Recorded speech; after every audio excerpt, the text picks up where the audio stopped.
dawat og hinabang gikan sa Estados. Una sa balita si Helen Quinanola.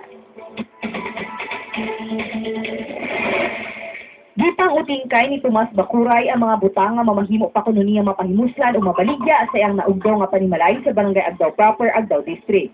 Dunay upat ka mga anak si Tomas. Ug bisan usa ka sanina o gamit, wala kuno sila nasalba. Busa doble kayo ang ginahimo niya karon aron makatukod og bagong panimalay. Palit din ako kahoy. Ugsin. So, tuyan na yun ba? Samtang gamit sa bagong gitukod nga balay sama sa kahoy ug atok, ang unang gipalit ni Cristina Manyaka. Kinsa usa sa mga apektado sa sunog sa Pag-asa Street, Purok Santa Lucia, Barangay Sentro, Agdao. Gikan sa nadawat na tabang pinansyal sa lokal nga panggamhanan, di palang bugay. Panday, kapanday, para naimahigdaan magabi. Ritulo usab og mga relief goods sama sa bugas og delata man used clothing ang GMA Davao alang sa 49 ka mga apektadong pamilya sa Barangay Sentro, Agdao. 30 sa Barangay Agdao Proper ug 16 sa Barangay 27-C. Pasok ako po salamat kay kini makatabang dako sa mga.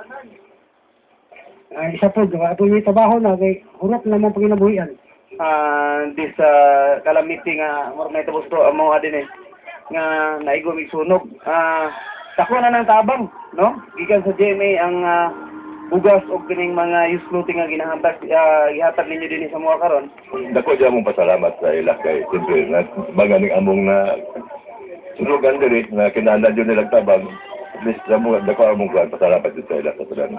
Salamat kayo sa GMA no nga sa inyong pagsuporta sa mga katawan diri nga nasunugan. Mapasalamatan usab ang City Social Services and Development Office sa pagdunol og hinabang gikan sa mga private o public organizations.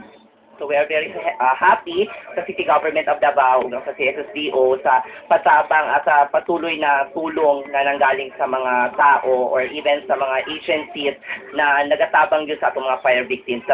Helen Quinanola, una sa balita.